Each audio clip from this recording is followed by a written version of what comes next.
The studio lights dimmed. The audience fell silent. Jay Leno sat at his desk, 3,257 nights into his legendary run on The Tonight Show, when something shifted. Not in the set design, not in the cameras. Something inside Jay, something ancient and urgent, told him to break character. His guest was Marcus Stone, a character actor who'd spent 15 years playing villains in second-rate crime dramas. Nobody knew his real story. Nobody cared to know it. But Jay Leno had made a phone call that afternoon. Just one, to a producer friend. And in 47 seconds, he learned something that would change everything about how that night's show would unfold. Marcus Stone walked out to applause, shaking hands, flashing that practiced Hollywood smile. The kind of smile worn by thousands who came through those doors every year. Jay leaned back in his chair, cards in hand. Standard opening. Standard banter. The audience expected standard. So Marcus, Jay began, his tone light and familiar. I heard you just wrapped a new crime thriller. Playing the bad guy again. Always the bad guy, Jay. Marcus laughed, gesturing to the audience. Typecasting at its finest. But hey, I love being evil. Pays the bills. The audience laughed. Right on cue. Jay smiled, but then something happened. His hands lowered. The cards went down. His eyes met Marcus's. And for a split second, nobody in that studio understood that the man they were about to see was not the Jay Leno they'd watched for decades. This was someone new. Someone dangerous. Someone real. You know what? Jay said, and the tone shifted. The warmth stayed, but the steel came forward. Before we go any further, I want to ask you something. And I want you to answer me. Not the audience. Not the cameras. Me. The studio audience instinctively leaned in. Pattern interrupt. The show had changed directions. Marcus's smile tightened. Okay. Fire away. When you were 9 years old, did you really believe you'd make it here? Silence. Actual silence. Not the laugh track kind. The real, oxygen leaving the room kind. Marcus blinked. His jaw shifted. That's an interesting question. I know it is, Jay said, because I called your mother this afternoon. The studio gasped. Behind the scenes, producers were likely losing their minds. This was not the format. This was not the show. This was Jay Leno deciding, in real time, that protocols were suggestions. She told me, Jay continued, his voice lower now, the comedic machinery completely powered down, that you spent 8 years in the foster care system. That you live in your car from ages 17 to 23. That you applied to acting programs 63 times and got rejected every single one. And yet, somehow, you didn't quit. Marcus's face transformed. The actor dissolved. What remained was a man confronting his own truth on national television, watched by 4.2 million people with nowhere to hide. She also told me something else, Jay said, and now he stood up. The audience gasped again. Jay Leno, legend of late-night television, was leaving his desk. She told me that you call her every single day, that you still live in the same neighborhood you grew up in, that you volunteer at the foster youth center 3 nights a week, and that the first thing you did when you got your first paycheck from acting was to donate $50,000 to them. Marcus had his head down now. His shoulders were moving. So, before we do the joke thing, Jay said, walking around his desk, something he almost never did during interviews, I need to tell you something. You're not a bad guy. Not in real life. Not anywhere that matters. And I think America needs to know that the person they see on screen playing evil is one of the good ones. What happened next nobody predicted. Marcus looked up, tears streaming down his face, and nodded. Just once. And the studio erupted. Not the polite applause kind. The kind where people stand up. Where grown men wipe their eyes. Where the protective shield of entertainment falls away and something authentic bleeds through. Jay didn't sit back down immediately. Instead, he did something that had never happened in the Tonight Show history. He took off his blazer, the navy Valentino jacket he'd worn that night, and handed it to Marcus. Not as a joke, not as a prop, as a ritual, as a symbol. My mentor, Johnny Carson, taught me something decades ago, Jay said, his voice still quiet, still carrying that newfound gravity. He said that a late-night host has one real job, to remind people of their humanity. Not to be funny all the time, but to be truthful most of the time. So I'm giving you this jacket because I want you to remember that millions of people just watch you be braver than any villain you've ever played. 30 seconds of silence. Complete silence. Then the applause began, and it didn't stop for 2 minutes and 43 seconds. A record, the producers would later confirm.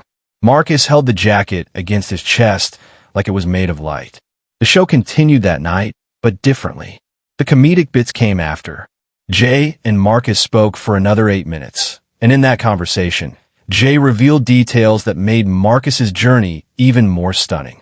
The car he lived in? A 1996 Honda Civic. He named it the Palace. He kept a photo of his foster mother's address written on the sun visor so he'd never forget where home was, even when home didn't exist. When he finally got an apartment, he'd left the car in her driveway as a monument, as a reminder that gratitude has a shape, and sometimes that shape is rust and memory. By the end of the interview, Marcus had made a decision. With Jay as his witness and guide, he announced live on television that he was starting a scholarship fund for foster youth pursuing creative careers. Initial funding, $2 million. His entire net worth at that point. The audience didn't applaud this time. They stood in reverence. What nobody knew, not the audience, not the producers, not even the crew, was that Jay Leno had spent an hour that morning on the phone with Marcus's mother, with social workers, with his mentors, preparing for this moment. This wasn't spontaneity. This was orchestrated authenticity. This was Jay Leno wielding his power not as a joke maker, but as a vessel for truth-telling. In the weeks that followed, the clip went viral. 47 million views in the first month. Think pieces were written. Psychologists analyzed it. But the real impact happened quietly in the margins. 56 different foster care organizations received sudden donations. Audition success rates for foster youth in acting programs tripled that year. And Marcus Stone's story became a lighthouse for anyone lost at sea. Proof that the life you're supposed to have isn't determined by the family you were born into. But here's the part nobody saw coming. 3 months after that episode, Jay Leno received a letter. Not an email, a physical letter in an envelope with a stamp. From Marcus Stone. Inside was a photograph. Marcus standing next to Jay's blazer, now framed in Marcus's house, next to photos of his foster mother and the social worker who saved his life. And beneath the photograph, a handwritten note. Jay, you taught me something that night that I've never seen a teacher, a mentor, or a family member teach me before. You taught me that my pain has value, that my story matters, that breaking the rules sometimes is the only way to tell the truth that matters. Thank you for stopping the show. Thank you for breaking the protocol. Thank you for reminding me that I'm not just the villain they paid me to be. I'll carry that jacket for the rest of my life. And whenever I do, I'll remember that somewhere, someone like you might be watching, paying attention, caring enough to make the call. Jay Leno never spoke about this moment in interviews. Never leveraged it for ratings or credibility. The blazer stayed in Marcus's house. The scholarship fund grew. And somewhere in the atmosphere of late-night television, something permanent had shifted. The message was clear. Entertainment was a vehicle for connection, and connection was the highest form of art. Years later, television historians would point to that night as the inflection point. The moment when a host, operating at the height of his power, chose vulnerability over punchlines, chose truth over format, chose to see the human being across from him instead of the character card someone handed him before the show. Jay Leno had proven, live on television with 4.2 million witnesses, that leadership isn't about controlling the room. It's about knowing when to surrender to something bigger than the show. It's about having the authority to break your own rules in service of another person's truth. The Tonight Show continued for 7 more seasons after that night. But nobody quite remembered it the same way. Every interview carried the possibility. Every guest entered with a new question. Will this be the night he breaks protocol again? He never did it exactly the same way twice. But the spirit remained. Jay Leno had rewritten what late-night television could be. Not just entertainment, not just comedy, but a stage where human beings could step into their own light and be witnessed by millions. That's the legacy that matters. Not the jokes, not the cars he collected, not the decades of ratings dominance. But one night, when Leno decided that the rules didn't matter more than the person sitting across from him. Subscribe and leave a comment, because the most powerful part of this story, the ripple effects, the lives changed, the foster youth who found courage because they saw someone brave enough to break character, is still unfolding. It's not behind us. It's ahead of us. And it's waiting for someone like you to carry it forward. Share this story.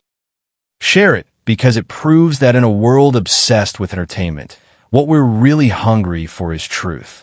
What we're really reaching for is connection. And what we're really searching for is someone brave enough to stop the show and remind us that we matter. Because the most forgotten people in the world are the ones nobody stopped to really see. And Leno stopped. That night, he stopped everything. And he looked at Marcus Stone like he was the only person in the room. That's the show that changed everything. The lights of the studio dimmed slowly, like the heartbeat of a giant organism preparing for something sacred. The audience, thousands of nights trained to laugh on cue, fell silent without knowing why. It was instinct. Something in the air changed. On the stage, Leno sat behind his famous mahogany desk, the one that had seen over 3,000 shows, hundreds of celebrities, and thousands of perfectly timed punchlines. But that night, there would be no punchline. That night, felt a shift, quiet, internal, and irreversible. For once, the rhythm of late-night television would stop following its invisible script. His guest was Marcus Stone, a name most people barely remembered from the closing credits of half-forgotten crime dramas. He was the kind of actor whose face people knew, but whose story they didn't. And maybe that's what intrigued the most. Earlier that afternoon, he had made a phone call, a short one, 47 seconds long, to a producer friend who had mentioned something about Marcus, a rumor, a whisper, and those 47 seconds changed the entire trajectory of that night. When Marcus walked onto the stage, he wore that familiar Hollywood armor, the smile, the confident stride, the handshake rehearsed to perfection. Played along at first, because that's what the audience expected. The banter flowed, the laughter cues hit their marks, and the orchestra waited for its next musical cue. But beneath Jay's smile, something burned. He was tired of the script, tired of the masks. He had built a career on laughter, but at that moment, he wanted something far more dangerous, truth. So he put down his cue cards. He leaned forward, and for the first time in years, he stopped performing. His eyes locked with Marcus's, and in that silence, you could hear the hum of the studio lights, the nervous shifting of the cameraman, the collective inhale of an audience sensing that the show they were watching was no longer entertainment. It was transformation. You know what?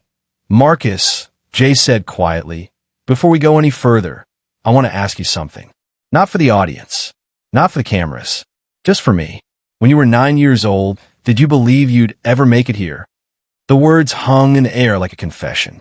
Marcus blinked, startled, unsure whether to laugh or to run. He tried to hide behind a chuckle, but didn't move. He didn't smile. He didn't rescue him with a joke. And that's when Marcus realized he was trapped, not by the question, but by the truth it demanded. That's an interesting question, Marcus murmured. But before he could find an escape, continued. I called your mother today. The audience gasped. The control room panicked. Somewhere, a producer whispered, cut to commercial, but didn't hear it. Or maybe he did and ignored it. He had crossed the invisible line that separates performance from revelation. She told me, said, that you spent 8 years in foster care, that you live in your car for 6, that you applied to 63 acting programs and got rejected every single one. And still, you didn't quit. Marcus's lips trembled. The studio became a cathedral. No one moved. No one breathed. What was unfolding wasn't just a talk show. It was redemption live on air. Stood up, breaking every rule of television. He walked around his desk, the same desk he'd sat behind for decades, and faced Marcus directly. She also told me something else, he said softly. That you call her every single day. That you volunteer at the foster youth center 3 nights a week. And that when you finally made your first paycheck, you gave $50,000 to that same center. Marcus lowered his head. His shoulders shook. The man who had played villains his entire career was now a human being, stripped of character, exposed in front of millions. The studio lights shimmered on the tears that rolled down his cheeks. Jay removed his blazer, the navy Valentino jacket he wore that night, and held it out. Not as a prop, not as a punchline, but as a gift. My mentor, Johnny Carson, once told me, Jay said, that a host's job isn't to make people laugh. It's to remind them they're human. So I'm giving you this because tonight, you reminded me why I started this show in the first place. The silence that followed was heavy, wholly even. Then, slowly, the audience began to applaud. First a few, then all. A 2-minute, 43-second standing ovation. The longest in Tonight Show history. Marcus clutched the blazer like it was made of gold, but what he was really holding was something invisible, a lifetime of pain finally being seen. When the applause faded, Jay and Marcus talked for another 8 minutes. Not about fame or film, but about survival. About the nights Marcus slept in that beat-up Honda Civic he called the Palace. About the photo of his foster mother's house taped to his sun visor so he would never forget what home looked like, even when he didn't have one. About how he kept that car parked in her driveway after he finally got an apartment. Because gratitude, he said, deserves a physical place to live. By the end of that segment, Marcus did something nobody expected. He announced, live on air, that he was creating a scholarship fund for foster youth chasing creative dreams. He pledged $2 million, everything he had. Jay didn't interrupt, didn't joke. He simply nodded, his eyes glistening, because he knew this was history. What most people never learned was that Jay had spent that morning on the phone, calling Marcus's mother, his social worker, his mentors. He wasn't improvising that night. He was orchestrating empathy. This wasn't chaos. It was choreography, the kind that reminds us that the most powerful moments in television aren't spontaneous. They're deliberate acts of humanity. Weeks later, that clip exploded online. 47 million views, endless think pieces, a tidal wave of analysis. But the real change didn't happen in the headlines. It happened quietly. Foster programs across America received donations. Acting schools created mentorship programs. Thousands of young people saw Marcus's story and thought, if he can, maybe I can too. 3 months after that night, Jay received a letter. A real letter.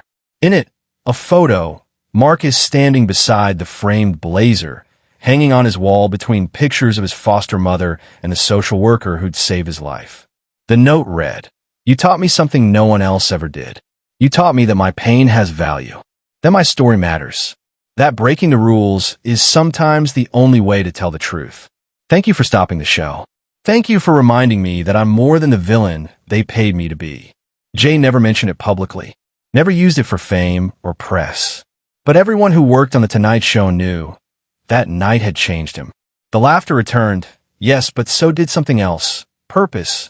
Every time he looked across that desk, he didn't just see a guest, he saw a story, a soul, a chance to remind someone watching at home that even in a world addicted to entertainment, the most powerful thing you can broadcast is sincerity. That night became legend. Historians called it the moment television remembered its humanity. And for everyone who saw it live, it became proof that sometimes leadership isn't about commanding attention. It's about surrendering control. It's about breaking the format when the truth demands it. Jay Leno didn't just host a show that night. He hosted a moment that outlived him. Because in the end, it wasn't about ratings or fame or comedy. It was about a man who decided that the person across from him mattered more than the rules written by producers. And that, more than any joke, any car, or any monologue, is what people will remember. The night the laughter stopped. The night the truth spoke louder than applause. The night Jay Leno broke the show, and in doing so, reminded the world what it means to really see another human being.